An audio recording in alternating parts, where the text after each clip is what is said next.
ছবি উঠলে আবার সমস্যা নেই, কোনো সমস্যা নেই।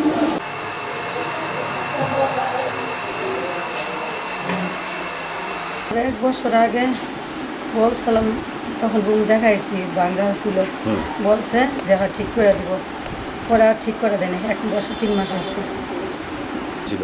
কালকে তো ঘুমেছিলাম, ঘুমের মাঝ মধ্যেই বিল্ডিংয়ের উপরে ছাদ বন্ধে বসে মাত্র না জানানো হয়েছে। বাড়িওয়ালার নাম কি আপনাদের? বাবু। 1 বছর যাবত এই বিল্ডিং এমন ফাটা, 1 বছরের উপরে হইল। প্রতি মাসে ভাড়া নিতে আসে, বলি যে এটা একটু ঠিক করে দেন।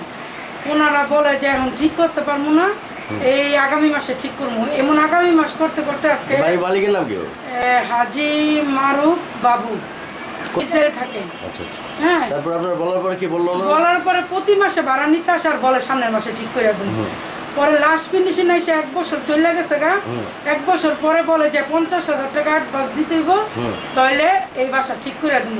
তো আমি বলছি বাসা নিছি 15 বছর আগে, আমি 20,000 টাকা অ্যাডভান্স দিছি। তো ওখানে আবার 50,000 দিব কি লিগা? ঠিক আছে, আমার 50,000 দেওয়ার দরকার নেই, আপনি যদি ঠিক করে না দেন আমি বাসা ছেড়ে দেবো।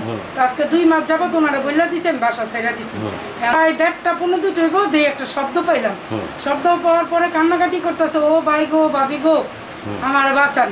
পরে আমি গড়াবো, বাচ্চারা দরজা খুললে দেখে মাথা দিয়ে রক্ত, মানে ঘর দুয়ার ছড়াই গেছে। পরে মাথা ফেটে গেছে। পরে ওর আত্মীয় স্বজনকে ফোন করছি, আইসা হসপিটাল নিয়ে গেছে। ছাদ ভেঙে পড়ছে? হ্যাঁ, ছাদ ভেঙা, ভীম ভেঙা পড়ছে। এটা বেশি ওই ঘরের থেকে। আর 1 বছর যাবত বলতাছি ঠিক করে দেয় না। শিল্পী গতকাল রাত্রে আমরা এখানে শুয়েছিলাম, রাত 4টার সময় হঠাৎ একটা শব্দ উঠছে। তো ওই শব্দের কারণে গেট খুলে দেখি তার নিচে পড়া, ওইটা মাথার সাথে এটা পড়ছে। এটা কি উপর থেকে ফ্যান চলাকালীন অবস্থায় পড়ছে? রাতে এটা 2:30 বাজে হয়েছে। তো 2টা বাজে তো সবাই ঘুমের মধ্যে থাকে, সচেতন অবস্থা থাকে না, ফ্যানটা সবই চলার অবস্থা ছিল।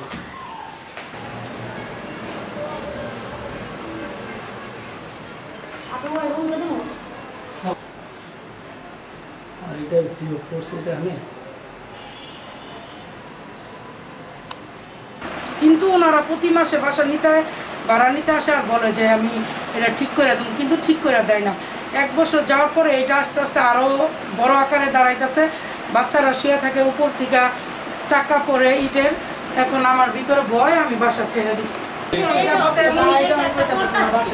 এই যে 1 তারিখে যাবো বাসা, কিন্তু আমার সাথে সাথে ওরও 1 বছর যাবত ও বলতেছে যে আমার এটা ঠিক করে দেন।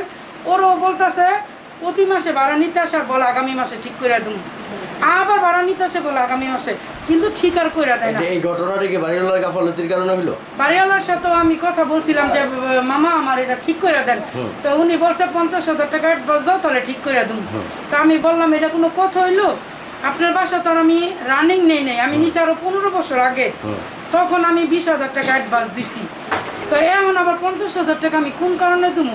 ঠিক আছে, আপনারা আমি দিতে পারি 2-4-10,000 টাকা, কিবা আপনি আমাদের দোকান আছে ইট বালু সিমেন্টের, ওইখান থেকে মাল আনেন, প্রয়োজনে আপনি প্রতি মাসে দিয়া কাটাই নিয়েন।